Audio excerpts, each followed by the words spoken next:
Hello, everybody, and welcome to episode 47 of the Titanforge podcast. My name is Dratnos, joined by Tettles. Hello, Dratnos. Glad to be here. And Trell. Hello, Dratnos. Glad to be here.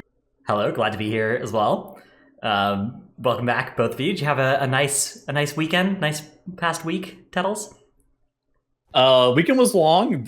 A lot of the EU Cup matches went to 3-game series, so we had a 12-hour day one day, but I had a pretty good week so far.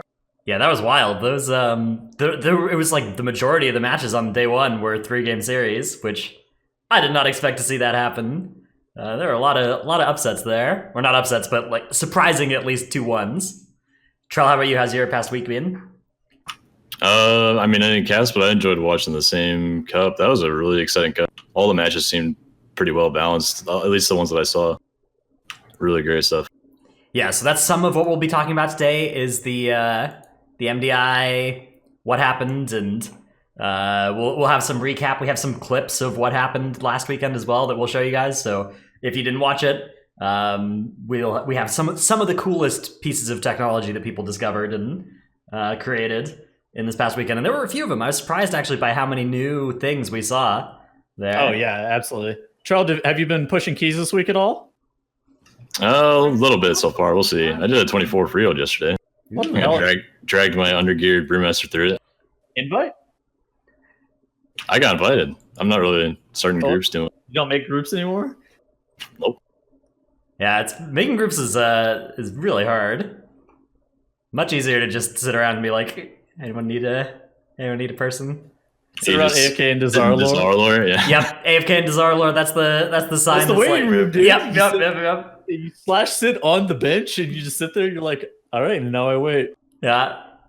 In addition to that, though, we are also going to talk about how to implement MDI strategies into your own dungeon experience.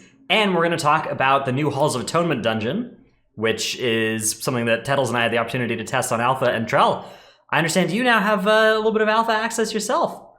Not yet, but hopefully soon. I'm on the friends soon? family Okay. list. Very cool. So hopefully you'll get in here very soon as well. We also, let's see, there's a new Alpha build today that came out. Yeah, they changed what the hell?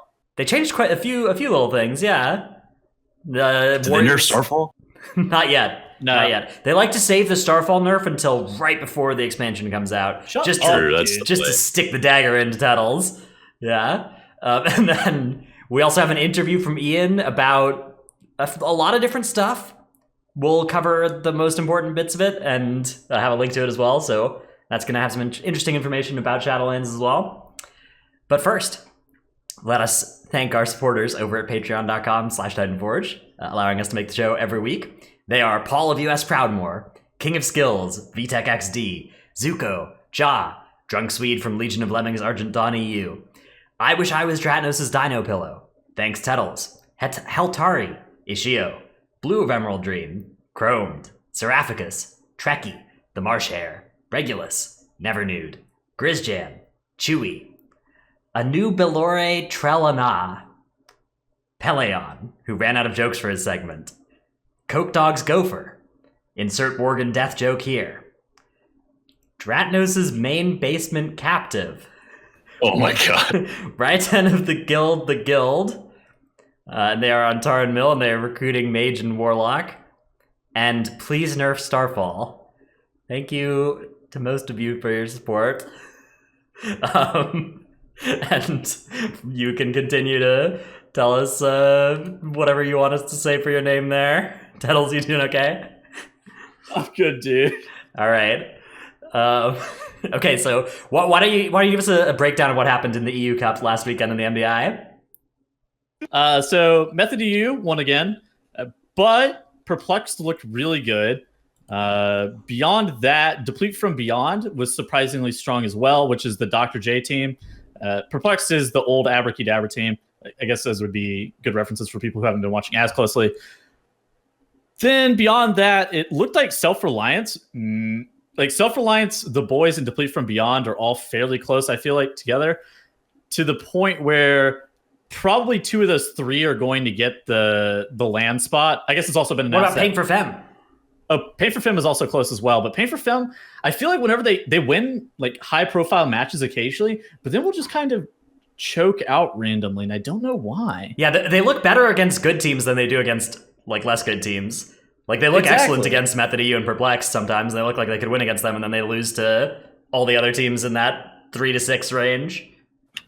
It's hard to explain, but I kind of get it. It's like I think they prepare a lot versus the really good teams, and then they're kind of underprepared for the close matches. And so I think their biggest mistakes are always like a little thing in their close match, and then they just fall apart after that. Yeah, either way, those 4 teams are all within like 30 points of each other for those 4 teams for 2 slots. So next EU weekend is going to be pretty hype. But before we get to that, we've got an NA weekend coming up this weekend, which well, we can take a look actually really quick at the qualifying times for this even. I think honestly is going to come back for Cup 3. They had a man who didn't want to play at 10 a.m. again, so they stopped. Interesting. All right, so here's our qualifying teams for this weekend's North American MDI. Method NA, Ethical, Complexity Limit, Goosey Bad, so our same 4 top seeds. Then we got Scripted Content, who I don't think were in last time. No, they were. Is Felinator's team. Felinator, Brock, Moofsy. Nope. Barack is no longer on that team. Oh, okay. Who'd they swap him out for? I don't know. Somebody who I don't know who it is. Okay. Oh yeah, it doesn't list him on there. Yeah, he's listed on the team page still on the radar side. There it is. Yeah, Drunk Hunt is who they had. I don't know who that. Yeah, do either of you guys know who that is? Nope. I don't personally actually. Thalmir and Dismonk as well, which okay, yeah. So this is going to be a fun team to watch there. Made it into the 5th seed, so they're going to play against Goosey Bad first. Oh, God. Then we got Big Dumb Gaming, who's going to play against Complexity Limit first. One Last Chance, who are going to play against Ethical. One Last Chance, who is the 6th seed, but dropped out of last... Yeah, another Oceanic team as well, so they'll be... Right? I heard they had some drama with their team. Something about a dox or there was some like last minute. Some of them decided not to compete last minute. Four of them decided to lob another one, I think is what happened, but I don't know the specifics. Tettles, do you have any experience with being on a team where like 4 people are still there and 1 person's gone? Unfortunately, yes, I do. Oh no. How does that feel? Not great. Get a 5th player. All right, and then we got Fly Me Out in an 8th place there, just barely actually eking out Leal and Anyone Kick, 2 teams that were extremely close to this 8th place spot. With Fly Me Out, that's Ellesmere's team, Ellesmere, Azuna. I think teams had so many problems with King's Rest, it's kind of wild. Yes, so here's something that's ridiculous. Like Anyone Kick's time here, they've got a Toldagor that's like 19 minutes. They got an Underout that's 19 minutes. Like you compare that to Fly Me Out, those are a minute faster. But their King's Rest is 32 minutes 26 seconds. They were going for the live key strat right there. That's like that's usually how the leaderboards have looked on like the Sunday of the cycle. But then I looked on Monday a couple days ago and I was like, holy crap! Method NA has like a 17-minute King's Rest at that point, and then the next person had like a 24-minute King's Rest in 2nd place. Yeah, Method NA looking really strong here. They have the number 1 on all these dungeons, and their total time trial time is more than 5 minutes faster than 2nd place spot here. So this is a really, really big gap in time trials. Although I think Ethical, Complexity Limit, and Goosey Bad could still be competitive here. So interestingly enough, Ethical, Complexity Limit, and Goosey Bad were also kind of taking I don't want to say taking a break, but they definitely were not practicing as much for this time trial segment as they did for the first one. I wonder if that's going to come back to hurt them, because they all posted all 3 of their times that Monday, before the time trials locked up.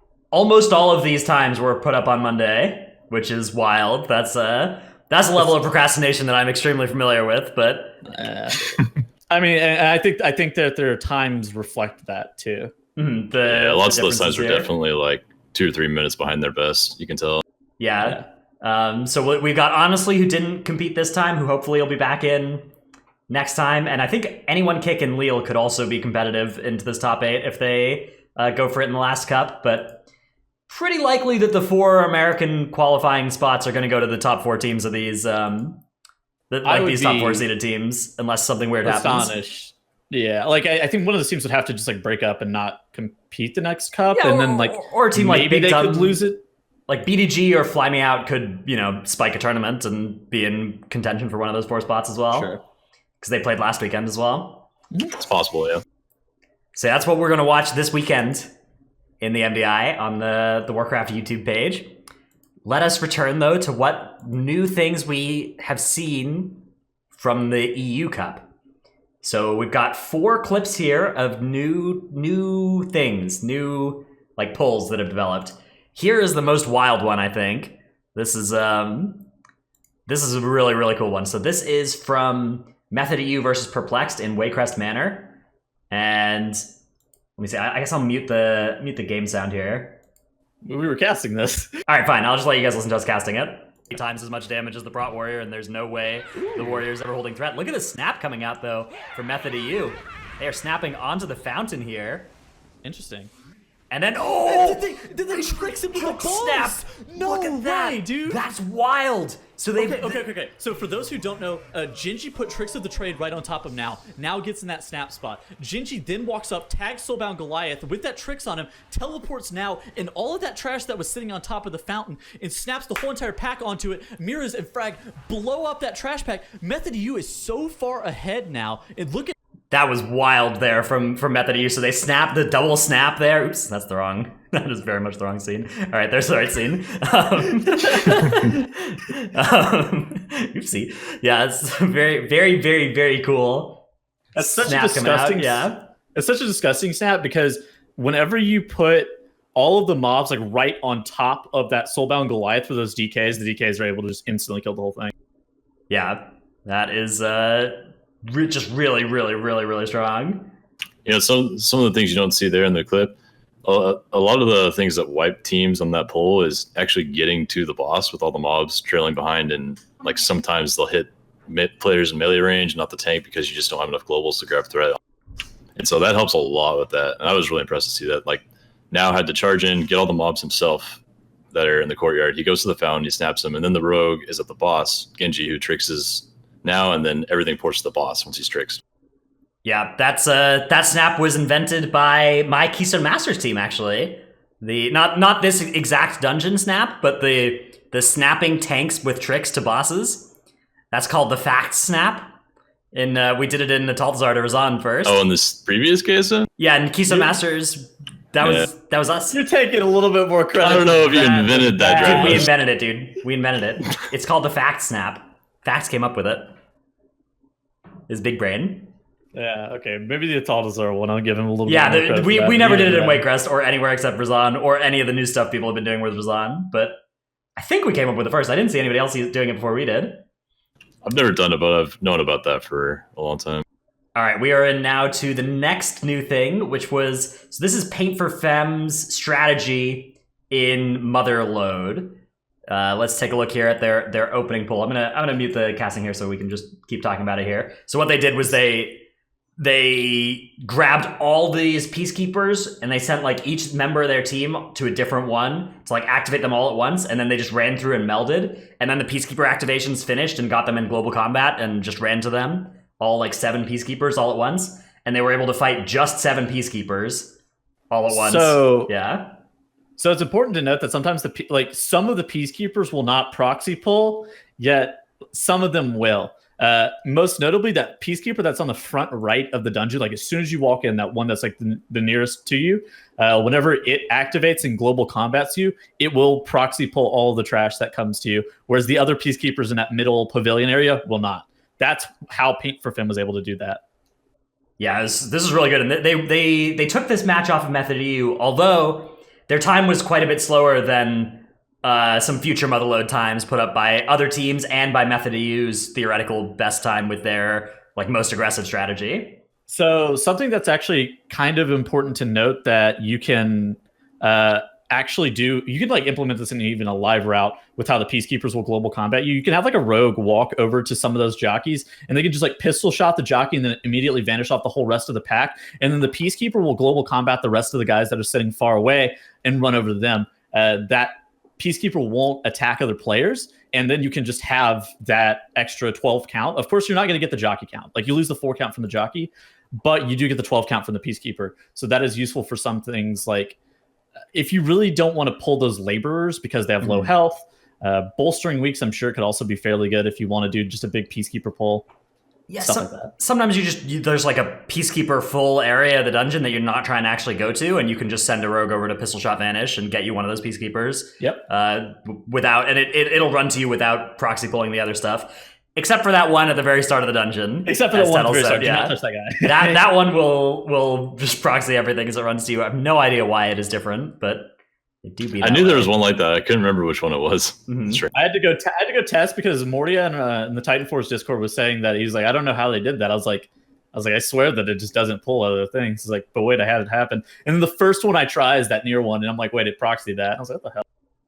So Method, you lost that Motherload against Paint for Femme.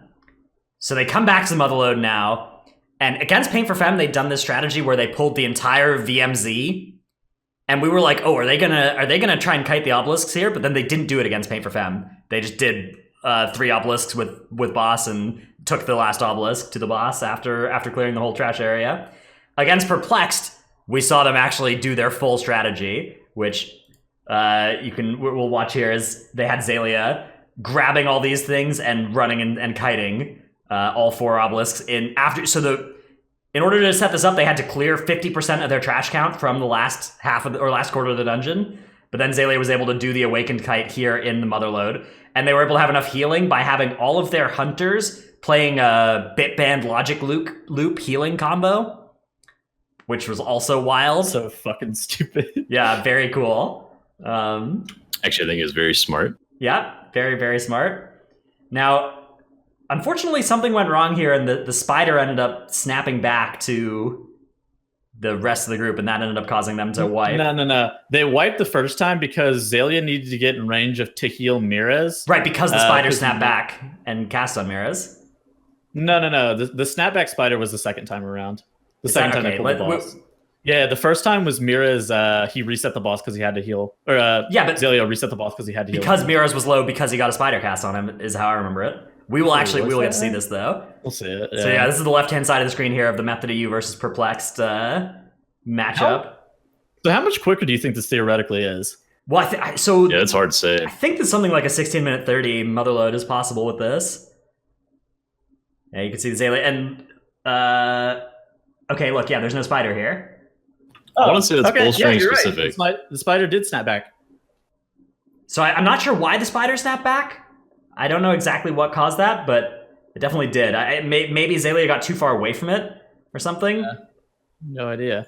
It may just be that the tricks wasn't, or like they probably had good tricks on 3 out of 4 of them, and just that one had lower threat. I remember that happened to me a couple times in practice, where just the fear guy or the tank guy would suddenly go to me, and then I'd meld again, and he would just disappear back to the. Well, I'm surprised that Zalia is not getting a more healing threat than Mirez is able to generate somehow. Yeah, just because he is still. Then yeah. I don't really understand it exactly either, but that caused the boss to reset, and Perplexed ended up winning that with another time that was really fast in Motherload. Perplexed just had a clean run that was really, really quick here, without trying to do that obelisk kite thing. I don't know, what do you guys take on kiting obelisks here in the MDI? Tettles, do you think it's... Okay, Charles, go ahead. Sorry, good. Yeah, all you draw. Oh, well, I think it's good if there's already a space to take the mini bosses away and kite. I think if you have to clear trash intentionally to make that possible, it might not be the play. Although in this specific situation in Motherload, it was bolstering, and so that last area could possibly be a better pull than the first area or the second. And so I think those two combined things made it so that they could do the kite strat in Motherload. Yeah.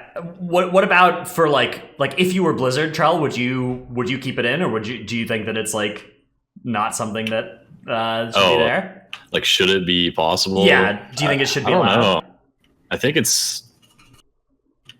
think they probably have this same internal conflict where it's really fun for everyone to watch, but it's also like, why did we invent the Sapphics if they're just going to completely ignore it? You know. I think that it's okay. I think the MDI is so wildly different from live that it's like okay to have in.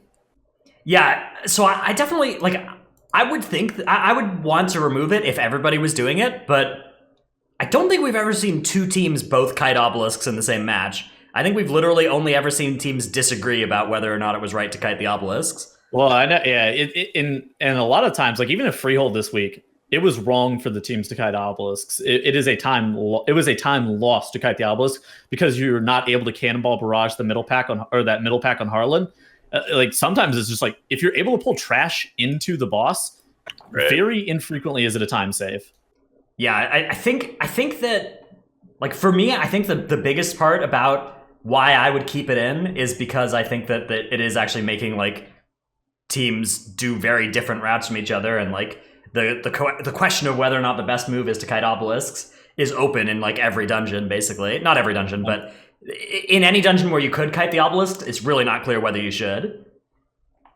I mean, it's easy for the MDI to get kind of boring and stale, especially this late into the expansion. So I think anything that they can do that keeps it spicy is definitely an advantage here. All right, speaking of spicy, we have one final little clip from the from MDI. This is Perplex versus Method EU, 1-1 in the upper finals here. This is a sad one. This is Perplex is going to win, dude. Perplex is actually going to win this match. It hurts my soul.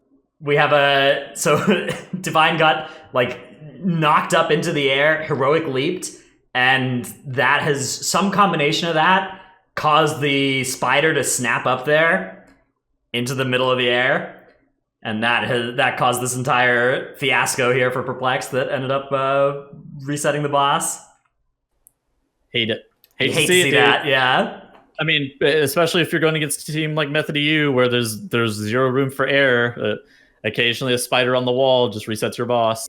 Yeah, this was really brutal. Now, luckily Perplex was able to make it back to the grand finals against Method EU, but I don't know if things would have been different for them if they'd had the upper bracket advantage instead of the lower bracket. This is They're close though. They're close team wise, which is nice. Yeah, it is good, and that kind of the snap up against the wall thing. I don't know, like it's tough because it feels like I'm sure they had never seen that before, but now I bet they can play around it for future maps, right? Yep, it's possible. I bet they've seen it in practice, honestly, as the counter argument, because you have to have such a specific kite pattern in that area to get everything where you want it and avoid the snap spots. I'm sure they may have run into it, and maybe he charged in to get a kick that otherwise was going to kill someone, and it just threw him off and it got him knocked into a bad spot. Yeah. And the next time we saw them do this, they wiped just au natural to that pull. The next time we saw them in Freehold, because possibly because they were trying to play around that too much. Okay, I have a question. Do you think MDI should be more like live keys or less like live keys? Because I feel like it's at an a weird in between right now where it's not that great because it's too middle. It's too much in the middle. It's so hard to say. Like, how do you make an entertaining esport out of MDI and also make it like live keys? Because if you make it more like live keys, the matches are going to be super long, right? And everyone's going to be doing higher keys and be limited to doing smaller. And then the casters like Gyros and Tettles are limited to talking about the same boss mechanic for 4 minutes straight on tyrannical keys. Yeah, boss fights. I'm paid to talk, bro. I can talk for as long as you want me to. Boss fights on even on Tyrannical 19, they go on for quite a while. Like it is I don't know. It's a really hard question.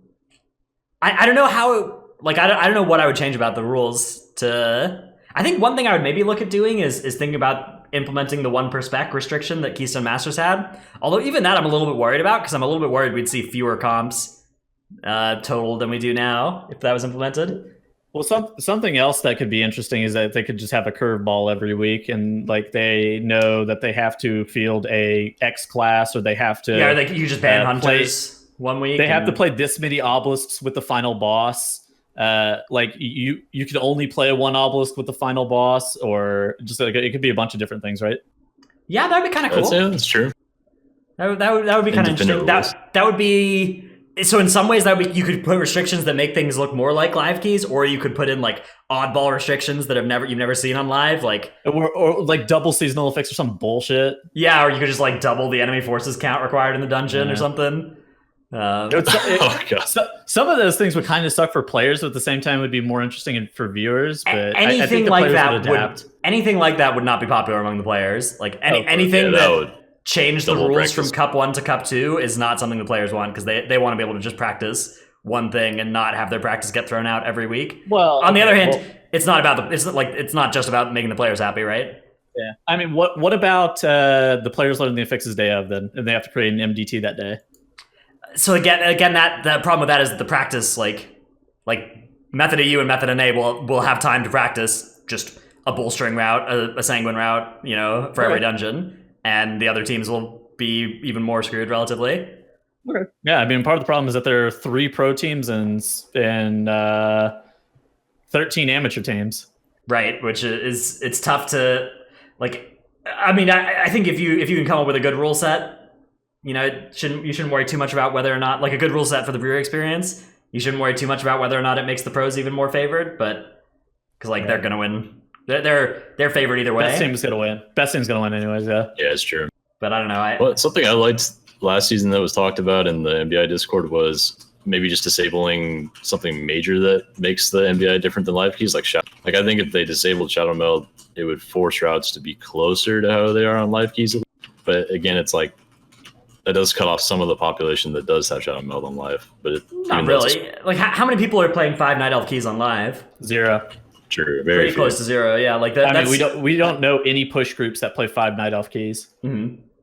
And like the lower level groups that all play night, like if you're a group that just has 15s, and even if you are 5 Night Elves, or even if you are Alliance, you're not doing like shadow meld skips, right? Not to that degree. I mean, like they're technical enough that if you try and execute those, and you're not like we see teams mess up shadow meld, we see Method mess up shadow meld skips in the MDI, right? Yeah. So all right. Anyways, let's move on. Talk about implementing strat.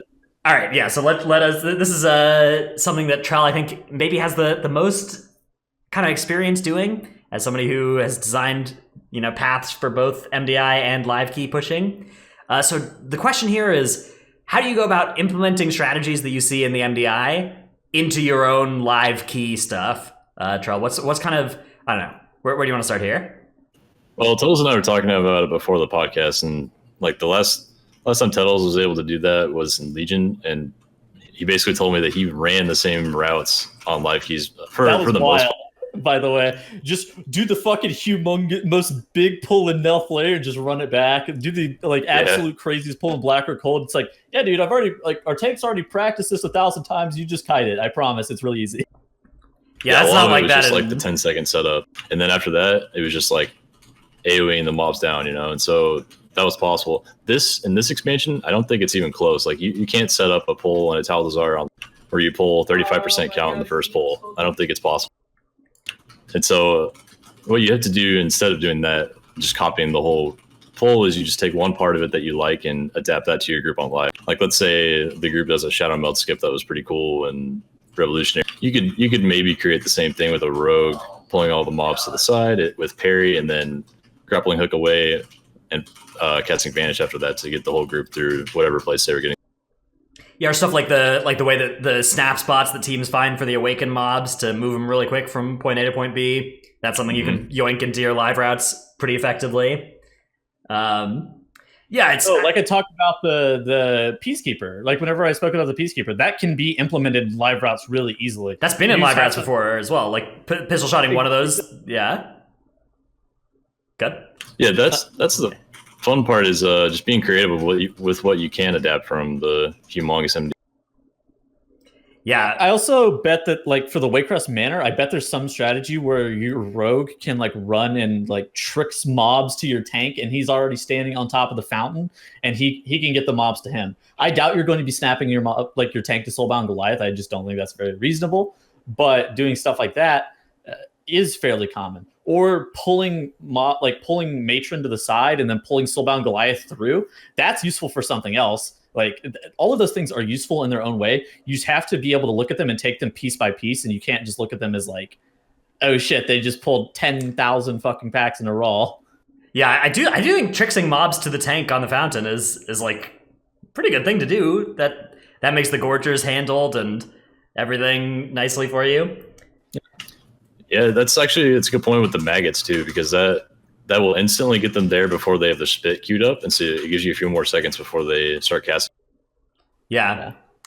So it's not about like doing the pull that you saw. It's about implementing like little bits of it, right? The whatever, you know, there are like 5 moving parts to a lot of these MDI pulls, but you can take 1 or 2 of them and make good live pulls out of those without needing to have the countless hours of practice and the lower keystone level that the MDI makes it work on. Or stuff like dwarf racialing off bleeds and stuff like that, like melding off certain mechanics. The Machimba like thing, the Machimba thing that teams are doing, if somehow you have like, you don't need triple trap and a para, but like you can pre-position to be able to click your friendly teammate out of the sarcophagus as quickly as possible to be able to bug out Machimba. There's so many things that you can implement on live routes that teams you just have to know what you're looking for at the end of the day. Yeah, like the Machimba thing, like that could work in a 27 key, right? Like doing it where all 4 tombs get opened and you CC 3 of the mummies. Like there's no reason that is a 19 only strategy, except for the fact that it's riskier and, you know, maybe you don't have the CC. Like if you don't have the CC in your group, yeah, but yeah, like trap and pair are able to be refreshed before they expire. There's a lot of CC that just can't be, like blind. Yeah. So it does depend a bit on your comp there, but like if you have access to those, the most MDI boss strategies are things that you can use if you have the right comp for it to speed up the boss fight, but make it more technically difficult to execute, if not more like actually numbers dangerous. All right, let us move on to our tip of the week segment. Trell, why don't you start us off this week? Because I've forgotten to make one yet and must come up with one while you were telling me yours. I was wondering what you were going to say. This week is Sanguine and Keys, so I was going to talk about how there's a lot of pulls in the game currently where there's one lieutenant mob that cannot be knocked back or moved without following. And there's usually a bunch of little small mobs with it, like take the matron in the courtyard in Waycrest Manor, for example. She's surrounded by 3 little dogs that'll drop Sanguine pretty quick. So what you want to do is you can actually fight her right where she is with the whole group, as long as you have some way of knocking the dogs out right before they die for Sanguine. So as a brewmaster, I would just tell the group, hey, I'm going to ring, kill the dogs now. So as soon as the ring goes down, everybody swaps the dogs, they kill them, and then there's no way that the matron gets fully. It's just a good way of dealing with the affix. Yeah, it definitely is.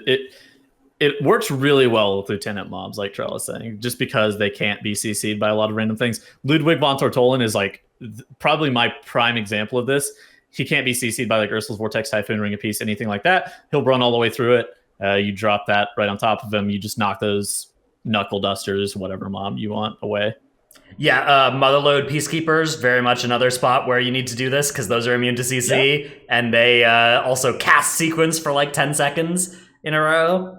So you really need to make sure that you stop them from having Sanguine dropped under them. Do you still need one, Dratness? Because I can fill for you if you need one. I got one. All right, here. My tip of the week is for Mechagon Workshop. So the volatile waste mobs, when they die, when they get to 0% health, they're going to start their cast to explode, the volatile waste cast. If your group fully wipes between when one of those has started its cast and when one of it finishes its cast, it will still die, but you're not going to get count for it. So if that happens, you're going to need to pull an extra enemy from the bridge at the end. Normally, you don't need to get a robot at the bridge, but if you have wiped to a living waste pull, and one of them has exploded after your whole group has died and lost the tag, then you're going to have to actually go and tag one of those robots. Same with like sighted artillery from spotters and freehold. Same with Ravagers and spotted artilleries from Siege of Borealis. Same with the Ravagers from freehold. I was like, wait a second, hold on. Yeah, merge my two things. Certainly have missed count from all of those things at different times before. I think everybody's missed count from those. Yeah. Mm-hmm.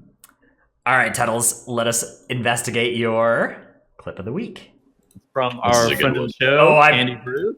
Yeah, Andy Brew, previous guest of the show. Excellent Brewmaster player. This is a true classic, much like Trell, a great clip from Overseer Corgus. Only when it's double. Yeah, that's actually, I would be so mad. Sure. So there's never a reason to put Transcendence down in Knight Captain Valerie's. I'm sure he did it as like a play to get a barrel out really fast, and he just forgot that he put his spirit there, because I'm sure like me, he never puts his spirit there. And so it just stayed there for the rest of the dungeon, and then he suddenly ports down to the third boss room from the fourth boss room. Yeah, he wanted to transcend back to like where he was on the boss fight, but he just transcended down to the third boss room and ended up resetting the boss and bricking their 24 there. You could tell the moment of realization. He's just like, no. He just says it's over into the voice comms. Yeah. There's a beautiful clip there. That thing. The reason that can happen is because Transcendence is literally just like a floor beneath, so he's still in range of the port. Mm-hmm. Yeah, it's like 40 yards, but it's right there. Yeah. And it allows him to just go straight through. Whew, that is brutal, but it is really, really funny. The whole group's just so confused about what happened as well. Yeah, they probably just saw the boss start running out to the exit like, randomly. They were like, did you get snapped? He's like, no, I'm just an idiot. Yeah. Really, really tough to see that. All right. Let us move on now to talking about the Halls of Atonement. So this is a new Shadowlands dungeon, which Tettles and I have had the opportunity to test a couple times. Tettles, you played Balance Druid in there. I've played Destruction and Affliction Warlock in there. On the famous Vulpera Warlock. Whoa yeah. Very powerful Vulpera. Yeah, you're fucking canceled. So one of the things that's kind of weird about Halls of Atonement, and this is sort of true about Necrotic Wake as well, is that the first half of the dungeon is like all trash, and the second half of the dungeon is all bosses. Tettles, do you have any thoughts about that kind of design for dungeons? So we've seen it in 2 dungeons already. We saw it in Necrotic Wake and Halls of Atonement. And whenever we were playing it, I asked you guys, like, whatever we were doing, I was like, hey, how do you guys feel about this? And I think Squishy had the best response. He's like, I like this because I like how the dungeon is designed. If every dungeon is like this, though, I'm going to hate it more and more. Like, the more dungeons you see where it's trash only for the first 75% of the dungeon, and then it's boss, that's going to feel like shit. But Halls of Atonement is like a good variant of it. Motherlode had something similar where you do most of your trash in the first half, and then you just do bosses straight all the way through. That doesn't feel good, but that doesn't feel good because you have to fight through a bunch of trash. Whereas Halls of Atonement, you don't have to fight through a bunch of trash. You just go straight to bosses. Yeah, the last 3 bosses are literally like one boss, one trash pull, one boss, one trash pull, one boss. Yeah. And the first part of the dungeon is a huge wide open courtyard where you have to kill a bunch of trash pulls to spawn the first boss. It does. I don't actually mind it either. Yeah, I agree that like they shouldn't do this in every dungeon, but I'm glad that there is that open style courtyard. I feel like it's going to be fun figuring out what to do there. And the courtyard. Okay, so the courtyard is really good because you're able to path around in like very specific ways and get a bunch of different trash count. Like behind the first boss, there's also this huge open area with just a boatload of trash that you can get to. Or if you get all of your trash in like the first little half area, you can just shroud all the way by and get to the second boss and miss all of that trash that's behind the first boss. I don't mind activating the first boss with those anima pillars either. Yeah, so you have to kill 3 specific mini bosses to activate the first boss. So there's you have to go to all 3 of those required places to get it done. But you do have some choices about what other trash to kill along the way. Something that I noticed that I think I would like changed a little bit is that there was a bunch of invisible walls on a bunch of the ledges. I think they want to avoid like snapping or people like jumping off and like messing up mobs. I think that they should just like open up like little gated areas to allow groups to be able to jump off so that the trash can patrol to them, like and patrol around. And if you jump off, you should just have to pay the consequence of all the of those mobs that you're in combat with, just pulling everything else. Yeah, it does feel a little bit arbitrary that there's just a bunch of little like 2-foot high fences that are full invisible walls that block you, and you don't have line of sight through. Huh. Interesting. But you guys found any evade spots or snap spots? There's some evading mobs. I found a cool gateway that takes you into a closed off area. A really bad spot that you don't want to be in. Into an area that just doesn't you can't get out of. That is really unfortunate. So Tettles had to get on a 2-seater mount that I could barely click on to get out of that place. Excellent. But yeah, I mean, the kind of architecture and evades and stuff like that, that's something that I assume could keep getting worked on. And we have talked about this a little bit in the past where like, one common problem with dungeons is that they make all the terrain like exactly hitboxed to the art models, and then that creates snap spots. So this might be a response to that, right? Like if it's just full, 2D invisible walls everywhere, there's going to be less of those snap spots than if they fully model all the fences to look exactly like they do and have the exact same collision, right? I'm a huge fan of that. If that's I don't the hate case. it. Yeah, it's a well designed dungeon. Yeah, I had a lot of fun in this dungeon actually as well. The boss fights were pretty cool too. So first boss had this like laser beam that just randomly multiple times throughout the fight will change directions on you. Think Trilliax. Yeah, which is pretty cool. The second boss had these like ads that you had to not kill all at once because they AoE when they die. And you then have to jump on them with like a person gets a slow on them and then the boss jumps on them. And you got to have that hit all the enemies when they're dead. Otherwise they'll regenerate like Gorektal. Okay. Third boss had the boos, like the Yeah. Mario boo style ads where you look at them and they stop, but they were kind of broken. I don't really know. I don't even know if you're supposed to be able to look at them to break them anymore, because it seems like you just kind of kite them onto these lanterns and they disappeared. Well, it's part of the dungeon journal to say that you're supposed to look at them. Like, they definitely if not, didn't function that way. If not, then that boss is going to have a pretty hard enrage, isn't it? Yeah, maybe. There were these spirits that would like chase you and you could kite them over a lantern to kill them forever, and there were just 4 lanterns in the boss area. But it does say in the dungeon journal you could look at the spirits as well to stop them from moving. I don't know, maybe it'll have like a phase thing where when you hit one with a lantern it kills all of them, but it does some AoE or something like Soulbound Goliath. And you gotta use your 4 different times depending on how high the key level is. That could be kind of cool. And then the last boss fight had these like statues that he kind of telekinesis throws at you. And you also sometimes have to like intercept. He'll like try and charge up a statue and you have to intercept that charging up, but it does damage to you. That one could be pretty cool, especially if there's enough damage that you have to like cycle in and out people, or if there's like a stacking damage increase on the Mythic. It's a good variant of Galvast. Yeah, it's pretty reminiscent to that. Yeah. Then they changed Necrotic Wake. I guess have we said everything that we want to about Halls of Atonement? Is there anything else you want to say about it? It works for me. Yeah, there was, I guess. I gave it a B. What would you give it? Yeah, I could see this being an all-time great dungeon even as well potentially.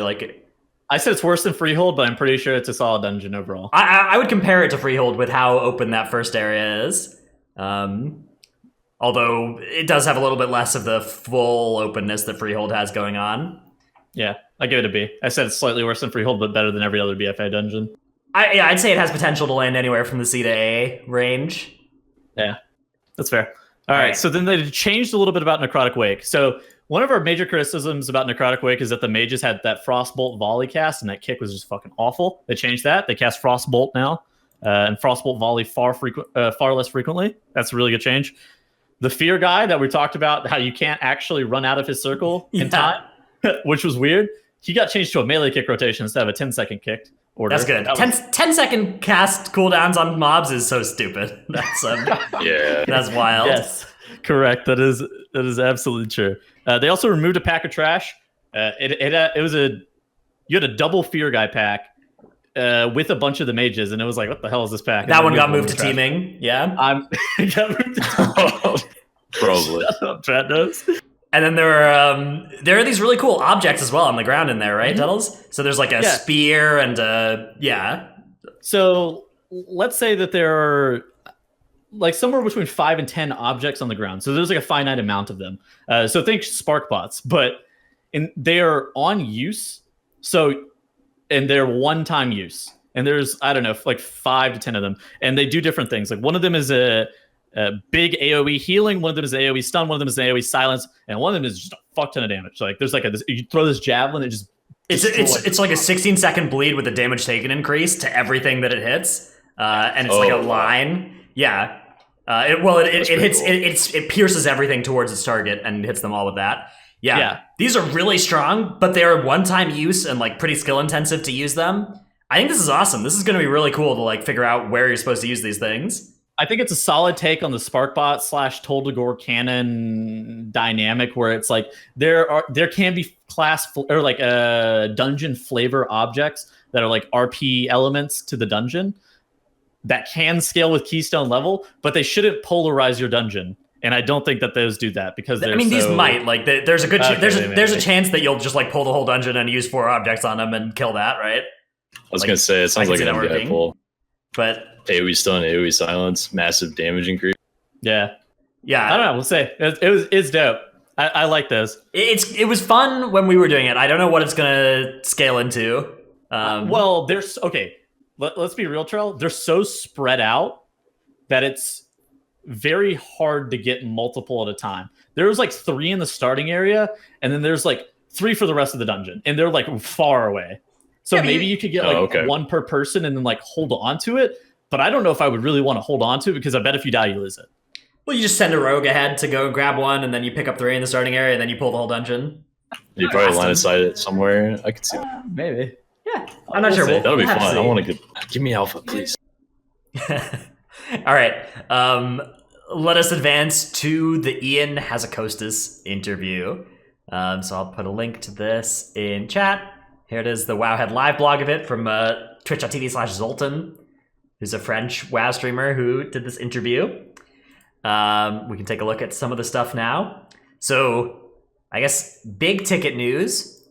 Still planned for a 2020 release. That's cool. There's been some speculation that this, there's been some, I guess, questioning about whether or not this 2020 is still realistic with all the global situation and everything. But glad to see that it's not, because I want to play Shadowlands. The Covenant stuff. Okay, here's some big news. So leaving a Covenant will not be too difficult. Rejoining a Covenant once you have abandoned them will be difficult. Azerite Armor taught them some lessons about how hardcore players will continue to pay an increasing cost, even though it was intended to ward them off at some point. To me, this is the most worrying sentence about the entire interview, because to me, the Azerite Armor is not a case of they failed to make a punishing enough cost. It's a case of they failed to understand that the system was more fun without a cost. And I'm worried that that's going to be how Covenants are going to be as well here. Yeah, that is pretty worrying. I hope it's not worse than changing your Azerite pieces. Well said, Dratnos. To me, what I'm reading here is that it's going to be really hard to switch Covenants, except for your first time switching to a given Covenant. I spent 123,000 gold once on reforging Azerite. So this whole system is some big bullshit. I am not a fan. Yeah, I mean, like, I wanted to play both Assassination and Subtlety in Season 1 of BFA. Okay, so I play a Druid. I don't play multiple specs of Druid, but there are a lot of people who play multiple specs of Druid. What if I wanted to tank, heal, and DPS as a Druid? Yeah, I hope you have 2 million gold titles. I don't think it's going to be gold. I think it's going to be like a quest line. We'll see. Yeah, they've learned the lessons about the increasing gold cost, so we'll see what they've got coming up for us this time. But yeah. I'm just, especially the multi-spec thing is something that I don't know if I'm gonna play all off specs in this expansion. Like, I don't know if I have it in me to just be suboptimal on a spec. I mean, I have it in me to be suboptimal. Like, I have it in me to be suboptimal on like an off spec. Dude, like, if I have to make major deterministic choices between like Mythic Plus and Raid, and one is okay, so there's a major problem about the delta of AoE to single target DPS, because single target DPS, the variance is about 10%. The AoE damage variance is like 100%. Like the damage differential between like a Moonkin and a fucking DPS Demon Hunter or a Fire Mage on AoE, whenever they're AoEing, both of those classes is just astronomically different, and they're not within 10%. And it's like, right. Well, it's and you have these traits on your Azerite Armor, right? Where it's like, do you pick the one that's like a pretty good single target trait, or do you take the keep your wits about you, really powerful AoE trait? And at least in BFA we can switch between those. Admittedly, with the awful reforge system, but we can do it a little bit. It seems like in Shadowlands you're gonna have to just kind of choose, like, do you want that 5% more single target or that 50% more AoE, more Mythic Plus utility thing? And like, you're gonna have to pick that for your character, and missing out on either 5% single target for raid or 50% of your class's Mythic Plus potential. is going to be really damaging to your ability to do whichever you didn't pick. So that's something So far, it's looking like 3 monks for Shadowlands. We'll see though. Hopefully they make some adjustments. I don't think I'm going to play multiple of one class. I think I'm just going to complain on Twitter. Yeah, I mean, I think I'll just raid log, I guess. I don't know, like raid log or make 2 characters, I guess. I don't know what I'll do, but I hope that I don't have to find out. Well, I mean, part of the problem too is that like WoW is ultimately our job, and we want to do other things outside of the game beyond just one aspect. We don't just want to raid. We don't just want to do Mythic Plus. We don't just want to PvP. We want to do all of it, right? Mm-hmm. And we want to do just like other random things, right? But even for people who WoW isn't their job, they want to be able to raid effectively and Mythic Plus effectively, right? Yeah. I mean, people get up in arms about very minor damage increases a lot of the time, but I worry that this is not going to be that. Yeah, I worry that this is going to be like a major power creep problem. Like there are core abilities here, very fundamentally powerful things that are like Mythic Plus useful, like stuff like a huge huge cooldown that'll heal your whole group for 50% of their health, or binding shot. These types of effects are extremely strong in Mythic Plus. That I'm not. If you pick the single target increase over those, you're gonna feel it. So somebody in chat said that they're already going to scrap it if they can't make it work. They will not know that until after the first tier is the problem. And it's like all of if everybody in your player base is saying that this is probably going to be an issue and they don't believe it's an issue, I wonder if there's something that we're as a player base missing. Also, Blizzard has not had a history of quickly changing the systems that if they had fixed legendaries in 7.0, if they'd fixed Azurite armor in 8.0, if they'd fixed essences in 8.2 instead of waiting months or years to fix all of those things, I'd be willing to be like, all right, let's just see how this plays out. They fixed Azurite quickly. They fixed it in 8.1, but they fixed the worst of it in 8.0, I guess. But still, it was not like they gave you the TR vendor and then they fixed the Reforged coffin. That took a while though to come out. Still, I mean, it sucks. Yeah, I agree. Like they're saying here that they will do this if it becomes apparent that it's an issue. But what I'm saying is I kind of need some evidence that there's not going to be an issue before I'm willing to just be like, all right, well, let's try it. I mean, I hope that they will change it, but it seems like it's such a core part of their vision for this expansion that I'm willing to give them benefit of the doubt because they make so many good things too. That I hope that this is very sick, but I'm willing to give them the benefit of the doubt, especially to creatively try something. They need to make it work though. I just don't understand what the talent tree is supposed to be for. Like, what is the purpose of the talent tree? Do you think, Tettles? What should be on the talent tree? Well, I actually think the talent tree should be only things that modify your base kit. Like personally, I think your base kit should be like every spell and ability you're ever going to use, and then the talent tree is just modifiers of that. To me, the talent tree should be like choices between interesting situational stuff, right? Like powerful and situational abilities that you choose that are an impactful choice to make on your talent tree. That's what I think the talent tree should be. And it seems like the talent tree has basically been cookie cutter. You pick some stuff and there's not really much actual gameplay to your talent tree.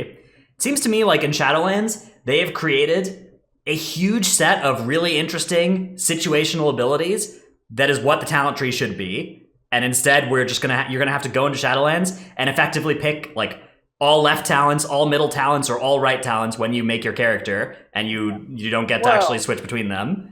The thing is that you have to like actually make decisions that matter before you do that content too. Like so in Mythic Plus, you don't swap like talents or essences or covenants between pack to pack. You have to pick before you go into the dungeon. I'm fine with locking in your covenants abilities for the dungeon, just not for the expansion. Yeah, that would be good. I agree. I think we're all on the same point there. Do you know if those talents for each covenant are going to be damage, or are they going to be like purely for? I'm thinking of like the research tree on the boat. This expansion, for like faster. So the soulbinds, mount speed after flying. The soulbinds look like they're going to be damage stuff and they're going to be strong. But I think that within the covenant, you're going to be able to change your soulbinds. There's also going to be legendaries too. Yeah, and the legendaries are going to interact with your covenant choice. And they talk about legendaries in that article. Yeah. I guess we can take a look at that. So One thing is that there's like really big transmog sets that each part is a legendary, and so in order to get the whole transmog set, you're gonna have to make a legendary in each of those slots, which is pretty cool. Imagine transmogging, lol. Yeah, that's true. I have most of my characters are not transmogged right now. Same. Yeah. All three of us are like that. I'm just All a right. degenerate, and I just don't care. I mean, fucking Moon can play, man. It's like, all right, yeah, I'm not gonna transmog. So once every 2 to 3 weeks is kind of the current thought for how often you're going to get each legendary, and you'll only be able to equip one at a time. But unlike in Legion, it doesn't drop randomly. Yeah, you choose what slot and what effect your legendary is going to have. Very That's cool good. there. Love to see that. Yeah. That is a good change. Okay, what else is on here that you think we Mythic should Plus mention? affixes. Mythic Plus affixes. All right, let's go find that affix. New Mythic Plus affixes.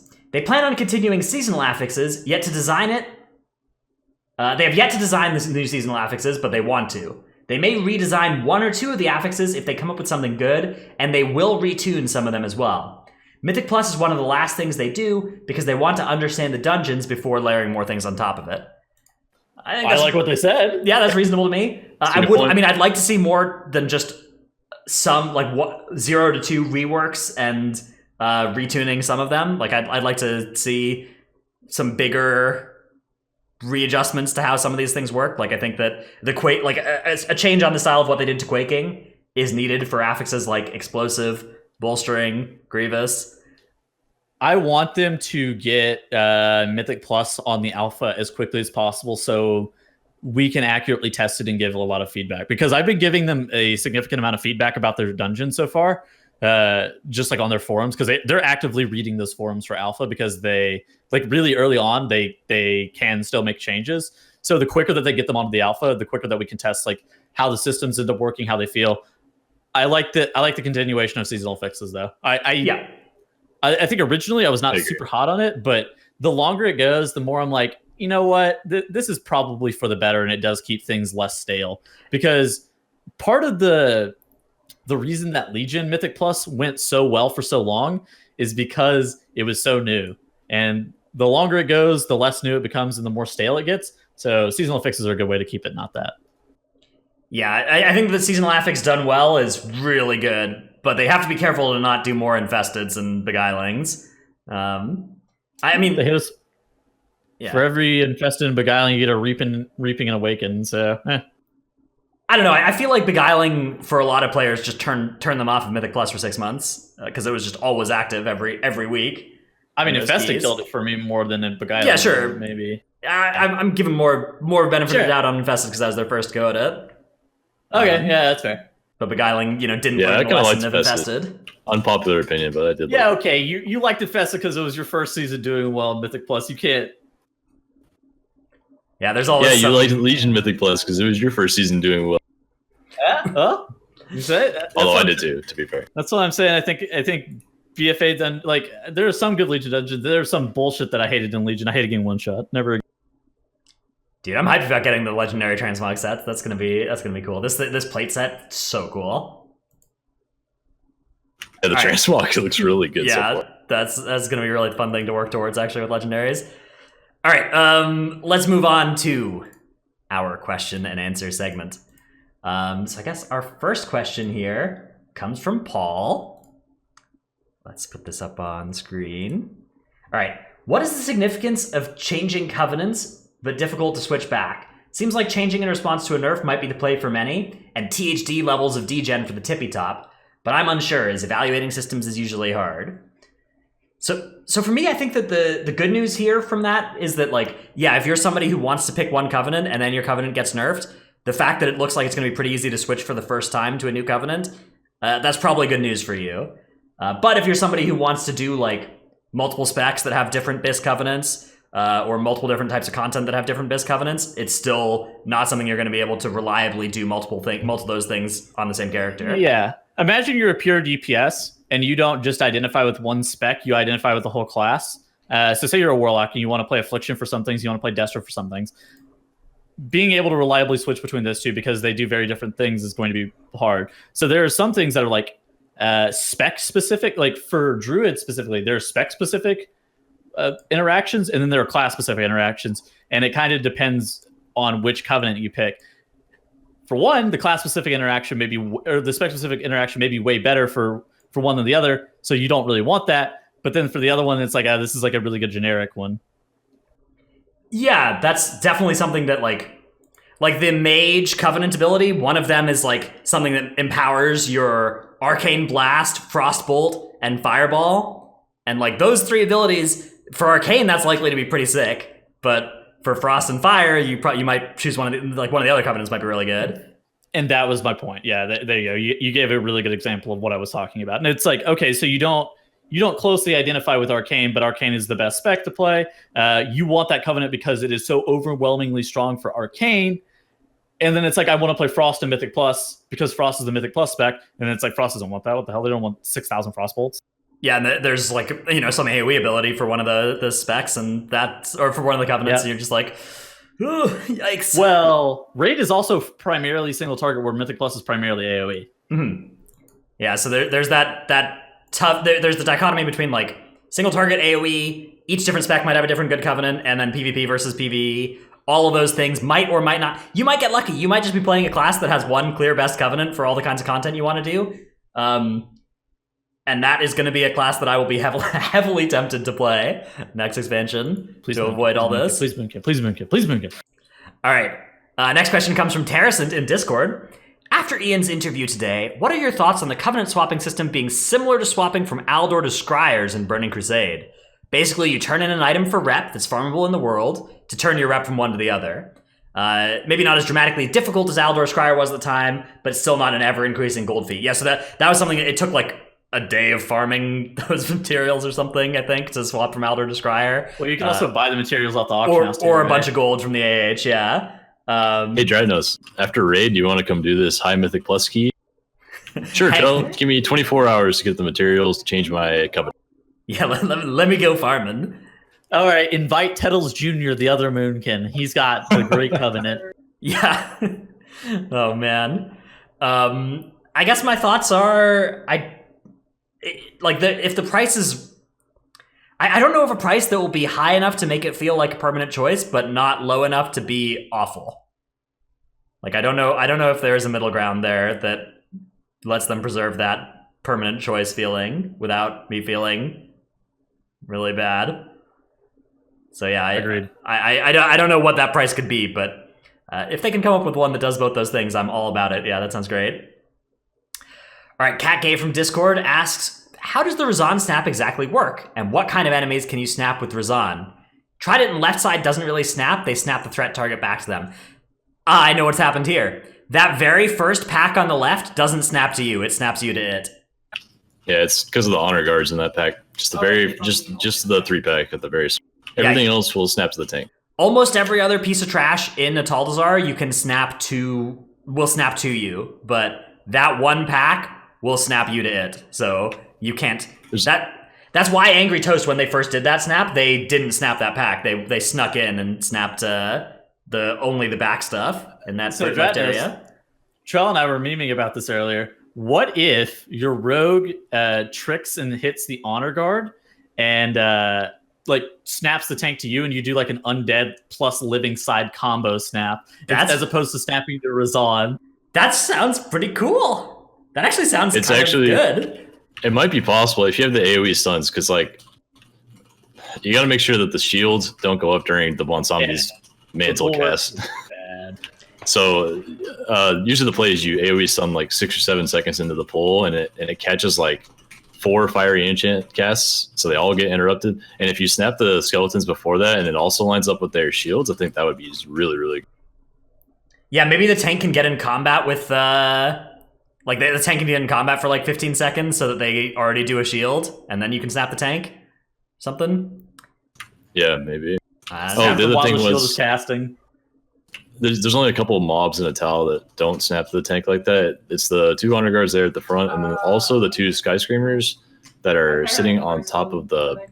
Oh yeah, the ones that jump down to you. Yeah, in the middle pack area. Yeah. Those won't snap either. You got to be careful pulling those somewhere. All right, Cardinarch has a question, mostly for Trell. With the recent changes to Prot Warrior, taking all their damage trait or talents and putting them in the same row. How do you feel about the class going into Shadowlands so far without your bias to Brewmaster? Thanks, smiley face. The tone you said that in. Well, Pro Warrior looks like it's completely gutted. It's actually, it does not look good right now. I think it's going to have to go through some changes before we see it as a meta class again, or just balance it up to the other 5 tanks. Yeah, so they moved almost all of the kind of Thunderclap build onto the same row of the talent tree, which means that you can't play all of them anymore. That is, I mean, like the spec could still be good, but it'll be different, right? Whatever the playstyle is, it's probably not going to be that Thunderclap playstyle anymore. I actually have insight into this. So they don't want classes to have builds, like structured builds. They want you to actually be making decisions based on that row. They don't want you to be picking straight down the line to have a like a straight up build. But yeah. I don't know. Well, the other thing is, like all those things were what made the uptime of Shield Block and Last Stand so high. It's just like all those things in combination. Into the Fray, Bolster. What are the other talent names? So it's like Booming Voice, Unstoppable Force. Yeah, Booming Voice, Unstoppable Force, Into the Fray, all on the same row, and then. That I think that's the main row where they put everything onto the same row. Oh, and then the bolster is actually the same, I think. It's just that synergies become too strong if you're not careful. Should they be removed? Do you want to be like shoehorned into one build the whole expansion because that build is just overwhelmingly strong because the synergies between the whole entire rows are just too good? There's like a lot to really think about. Is it better to have builds or is it better to have independent talent rows? I guess that's not really a question for me. I actually don't know the answer. Yeah, I don't know. It's hard to say. But the other thing was they also nerfed anger management to not affect Avatar and Last Stand. It's demo, right? Oh, it's okay. Or demo shot. I think it was demo shot and Avatar. Those are actually that's a huge nerf for Pro Warrior. Like that just it still affects so much Avatar and Shield Wall, but it's like not Last Stand and demo shot anymore. Okay, yeah. It's bad that it doesn't affect Last Stand. The Last Stand was OP. Yeah. I imagine heavy repercussions is going to be the thing now, but I'm not sure. We'll see. So, yeah. Pro Warrior getting gutted, is that a yes? It's definitely getting changed dramatically for now. And it would be a nerf if they put these talents into the live game. But 10 different things are changing about every spec. You can't look at just one thing going in a certain direction and say that like the spec is getting nerfed overall. They could just, if they just increase how much armor the spec has or reduce the amount of armor the spec has and change a bunch of talents in one way or the other, those two changes could easily offset. Like we've seen with Death Knight, right? Death Knight in BFA, a lot of different things changed about Death Knight, but what killed it was an armor nerf, and that's what it's just like one too many nerfs. Yeah. I think that could be the case for Pro Warrior right now, but again, it's hard to say, like Darno said. Definitely the talents, the Thunderclap build is looking different. It looks like that's not something you can do anymore. Right. All right, next question comes from Mac Drago, who asks, what could be a reasonable fix to Tyrannical, aside from deleting it, which preempts, I believe, Tettles' answer to that question. I think that, so my take on what you could do with Tyrannical is you could make like each boss have a extra ability, and that ability is just on Tyrannical weeks and off on other weeks. So it's like an empowered, bosses have like an empowered, more difficult fight that is active on one week versus the other weeks. I think you just make bosses that don't phase anymore. Yeah, you could do that. You could just make bosses that don't, because like the thing with Tyrannical is that 40% more health is more than 40% more time if it adds more like Kragmaw tantrums. You just don't add phasing bosses. Like that's just have a fixed number of phases. Yeah, exactly. For like the repeating phase boss. Percentage. Like, percent base push, yeah. Yeah, percent base like push. Kragmaw, Kragmaw tantrums at 66 and 33%, or the second boss in Siege jumps away twice total. Same thing. Yeah, well, okay. It shouldn't be just time based. I think is part of the problem, right? It's that percent based. Yeah. Okay. Do you guys think that the movement towards melee being AoE capped will change MDI meta to be more caster focused? It's a shame to see them so underrepresented apart from Fire Mage, and that one comes from Noomsy. I don't know.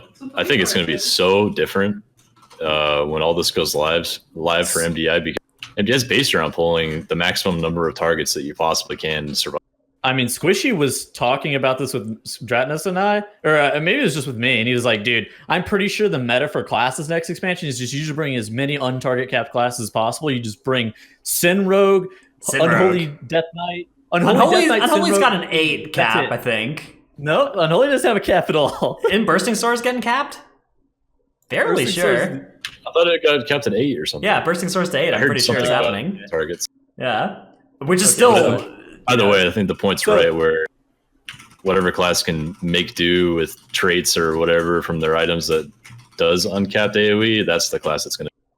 Yeah, I think that's what the MDI is always just whatever the best big AoE is for the big AoE dungeons, and then, you know, the BM hunters for the other stuff and whatever. So that'll be just the overall damage class for that case. I think it's cool how MDI has the most diversity we've seen in a while. Yeah, me too. DPS-wise. I think current MDI is very good on that side. Hunters for bolstering Workshop and KR. Death Knights for big damn. Rogues for like weird ass niche utility. Demon Hunters to empower your Death Knights. Demon Hunters burst AoE as well. Burst cleave. And Ellie Shaman's on the bench. For Junkyard. Yeah, DH for Junkyard owns there, absolutely. Okay, next question comes from Dragona. Why do you guys think extra high live key pushers like Andy do not find themselves in tournaments, even though they're obviously good enough for it? Is there any way to change that? Yeah, the live keys. Okay, so motivation is probably the biggest piece. He's just not motivated to play the MDI. Secondly, he can't stream. Like, a primary source of income for a lot of the players of the MDI is streaming, right? Or at least, or they have like a second job and they can't be as competitive as they would otherwise want to be. I mean, with Andy's case, he wouldn't be able to stream, like, so he wouldn't be making any money. So that would be in a rough spot as well. And then, I mean, some people just don't find speed racing or speed running dungeons fun. I think a lot of it's also multi-classing too. Yeah, the multi-classing is a hugely valued thing in MDI. The ability to like play race for world first level hours for, you know, the practice period of the MDI also finding seems to be really valuable. Players who are equally motivated as you and get along with you for 60 hours a week. Like, what the fuck? I think there's also some strong evidence that like you can be really good at this without having to actually have been a live key pusher. Like, I don't know, the complexity limit players, most of them never did live key pushing, and they're you know, blasting a lot of teams that did do really high key pushing together quite a bit. Oh yeah, for sure. They're just two different worlds. Challenge mode players are the best MDI players, like bar none. Like, look at all the European MDI teams. Those are all challenge mode guys. Those guys are freaks. I mean, MDI tournament realm is kind of similar to challenge mode, right? Because you were scaled down back then. Yep. So it's kind of even playing field that way. And it was pretty much like it stuff didn't scale health and damage like live keys do. It was just you kept trying to get a faster and faster time while you were scaled down. Yeah, very very much more similar thing. It's true. It's like Zalia and Miraz were both like, I think they had some of the fastest times in the world for CMs. I think that's where their background is like CM times. The 40K team, like Lizelle and Lofus, I think were both big CM guys as well. Like, I think that a bunch of those top key pushers, especially in Europe, were CM boys. Oh, Genji was as well. Okay, apparently. I don't know the lore on all the people. I know the lore on some of the people. Yeah, I think it'd be interesting to see what would happen if you took like the top MDI teams that don't push high keys and like incentivize them to try that for like if you put a cash prize behind that. You saw how well they could actually perform at that. I think that would be cool to see. I wonder if it would be if they like. I wonder what live keys would look like if there was that level of competition for it as there is for the MDI. Be dope. Yeah. All right. I think that is all of our questions here. Unless there's any more that you guys have seen. I didn't say anything. I think I enjoyed doing this extra long QA session today. Yeah, this is cool. This is a lot of good questions. Thanks, everybody. If anybody has any questions for future shows ever, Twitch chat, Discord, and the tweet that we make weekly are the main sources of those for us. Yep. So we took questions from all those sources today, and we will continue to do that going forward, unless we do a super long episode, and then we might cut the question and answer segment. But that is going to do it for us this week. We'll be back next week, same time. And then the week after that, same time as well. And then the week after that, we'll probably be going back to our regular Saturday schedule probably. But we'll let you know with Twitter and everything. So yeah. Bye, everybody. Bye. Till next time.